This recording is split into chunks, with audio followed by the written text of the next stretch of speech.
हाँ, जैसे हमने पिछली क्लास जो थी उस पिछली क्लास में पढ़ा भौतिक परिवर्तन। आज हम पढ़ने वाले हैं रासायनिक परिवर्तन के बारे में। कौन सा परिवर्तन? रासायनिक परिवर्तन, केमिकल चेंज। परिवर्तन, कौन सा परिवर्तन? रासायनिक परिवर्तन। तो बोलो वह परिवर्तन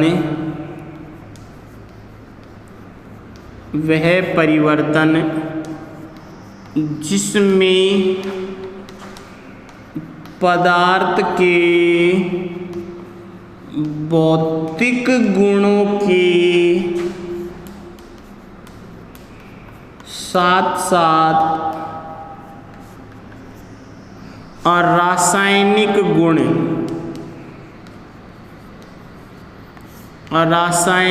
गुण भी बदल जाते हैं। कौन सा परिवर्तन कहलाएगा? रासायनिक परिवर्तन कहलाता है। अर्थात रासायनिक गुणों की बात करेंगे तो यहाँ पर रासायनिक सूत्र बदल जाएगा, रासायनिक संगठन बदल जाएगा और रासायनिक गुण जो हैं, केमिकल रिएक्शन जो है, क्योंकि सूत्र बदल गया तो सब कुछ बदल जाएगा, नहीं बदल जाएगा। तो यहाँ पर वह परिवर्तन जिसमें पदार्थ के भौतिक गुणों के साथ साथ, भौतिक गुण तो बदलेंगे ही, साथ में कौन से गुण भी बदलेंगे? रासायनिक गुण भी बदल जाते हैं। और ऐसे परिवर्तन को ही क्या कहा जाता है? रासायनिक परिवर्तन कहा जाता है। क्लियर? गुणों की बात करते हैं। किसकी? गुणों की। गुणों में पहला तो यही हो जाएगा, कौन कौन से गुण बदल जाते हैं? भौतिक गुण व रासायनिक, भौतिक गुण व रासायनिक गुण दोनों बदल जाते हैं।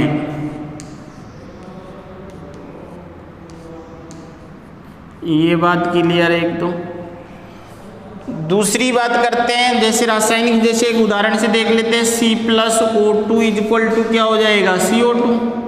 अब बताओ यहाँ पर ये क्या है? कार्बन। ये कौन सा है? ऑक्सीजन। और ये क्या बन गया? Carbon dioxide. बताओ, आऊं और आऊं मिलकर क्या बन गया? आऊं बन गया, नहीं बन गया? तो ये हो गया carbon oxygen plus carbon dioxide. तो बताओ, कार्बन के और CO2 जो है एक है? नहीं, कार्बन अलग चीज है और कार्बन डाइऑक्साइड अलग चीज है। ऑक्सीजन अलग है और कार्बन डाइऑक्साइड अलग है। दोनों के अपने अपने गुण हैं, रासायनिक गुण अलग हैं, भौतिक गुण अलग है दोनों के।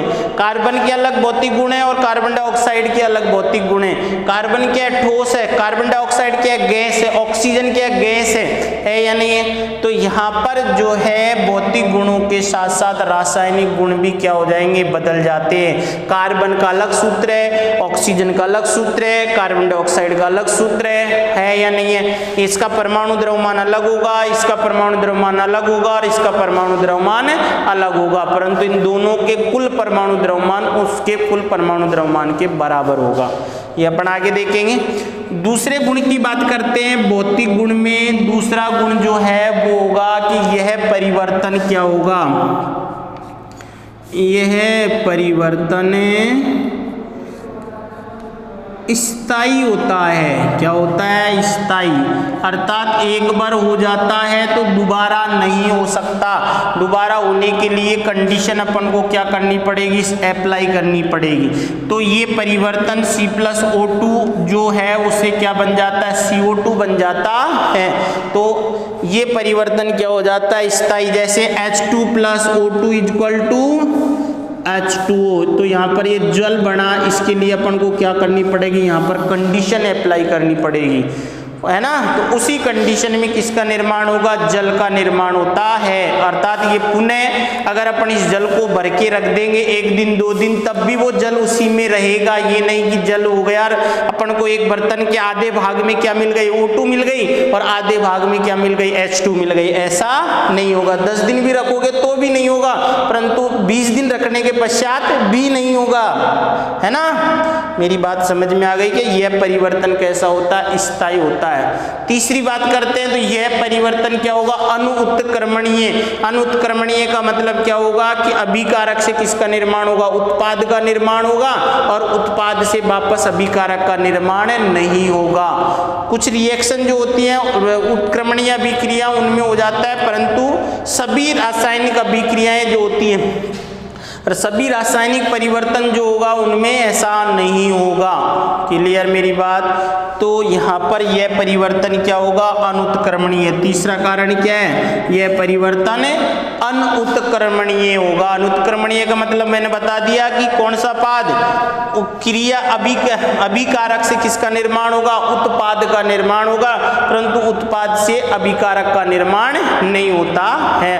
अर्थात अभिक्रिया कैसी होगी, अनुत्क्रमणीय होगी। अनुत्क्रमणीय का मतलब वह रासायनिक अभिक्रिया जिसमें अभिकारक से उत्पाद का निर्माण होता है, परंतु उत्पाद से वापस अभिकारक का निर्माण नहीं होता है। अर्थात अभिक्रिया अग्र से पश्च दिशा की तरफ होती है, पश्च से अग्र दिशा की तरफ नहीं होती है। तो ऐसे परिवर्तन को क्या कहा जाता है, अनुत्क्रमणीय अभिक्रिया, या ऐसे परिवर्तन को अनुत्क्रमणीय परिवर्तन कहा जाता है। मेरी बात समझ में आ गई क्या, ये क्लियर है। तो भौतिक परिवर्तन के गुण हो गए, भौतिक परिवर्तन के उदाहरण देखते हैं अब। तो भौतिक परिवर्तन में किसका निर्माण होगा, नए पदार्थों का निर्माण होता है, जबकि रासायनिक परिवर्तन में नए पदार्थों का निर्माण नहीं होता है। तो यहाँ पर अपन क्या देखेंगे, उदाहरण। ये उदाहरण इंपॉर्टेंट है इसके। तो उदाहरण जो है भौतिक परिवर्तन और रासायनिक परिवर्तन के अपन दोनों को बता सकते हैं। तो यहाँ पर उदाहरण में क्या आएगा, उदाहरण में देखो भाई, उदाहरण में पहला उदाहरण बोलो, पहला उदाहरण में क्या आ जाएगा, दूध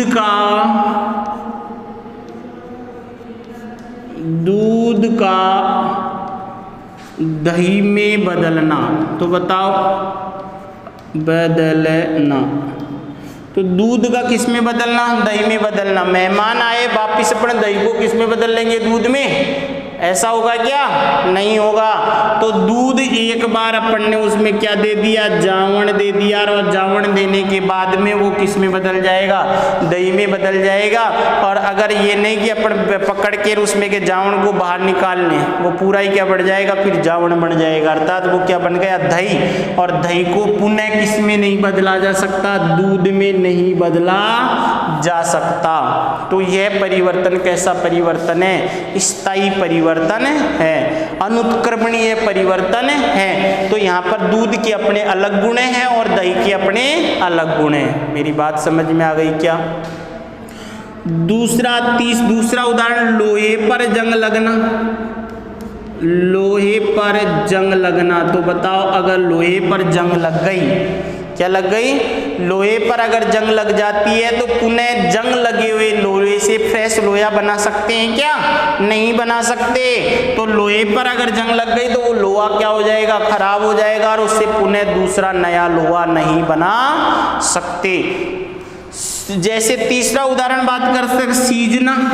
अगर किसी भी सब्जी का सीजना, कौन सा उदाहरण आ जाएगा, रासायनिक परिवर्तन होगा, नहीं होगा, अरे होगा क्या। मिश्र धातु बनाए जाते हैं, मिश्र धातु तो क्या किसका, भौतिक परिवर्तन का उदाहरण होगा। तो यहाँ पर लोहे पर जंग लगना, दूध का दही में बदलना, उसके बाद में और क्या उदाहरण हो जाएंगे, और देखते हैं। तो कार्बन का जलना भी एक जलना। तो यहाँ पर किसका, जलना कौन सा उदाहरण आएगा, किसी भी पदार्थ को अगर जला देंगे, कागज का जलना होगा, नहीं होगा, कागज लकड़ी का जलना कौन सा परिवर्तन, राख अगर बन गई उसकी तो क्या कौन सा परिवर्तन हो जाएगा, वो रासायनिक परिवर्तन। तो किसी भी पदार्थ को अगर जला दिया जाए, मेरे बालों को अगर जला दिया जाए तो कौन से परिवर्तन बताओ, रासायनिक परिवर्तन होगा नहीं होगा। तो यहाँ पर किसी भी पदार्थ का जलना जो है वो किसका उदाहरण है, रासायनिक परिवर्तन का उदाहरण है। तो दूध का दही में बदलना, लोहे पर जंग लगना, किसी भी पदार्थ का जलना है या नहीं है, क्लियर, बता सकते हो। इस तरीके से ये था अपना रासायनिक परिवर्तन। नेक्स्ट क्लास में जो अपन पढ़ेंगे वो पढ़ेंगे रासायनिक समीकरण के बारे में। किसके बारे में पढ़ेंगे, रासायनिक समीकरण जो है वो रासायनिक समीकरण किसे कहते हैं, रासायनिक समीकरण को कैसे लिखा जाता है, रासायनिक समीकरण का क्या यूज है। तो इन सभी चीज़ों का अध्ययन अपन किस में करेंगे, नेक्स्ट क्लास में, क्लियर। तो आज जो अपन ने पिछली क्लास में जो पढ़ा था वो था कौन सा परिवर्तन, भौतिक परिवर्तन। उसके बाद में आज अपन ने पढ़ा वो था रासायनिक परिवर्तन। तो अपन भौतिक और रासायनिक परिवर्तन पढ़ चुके हैं, उदाहरण अपन ने देखे, गुण देखे। नेक्स्ट क्लास में पढ़ेंगे रासायनिक समीकरण, क्लियर।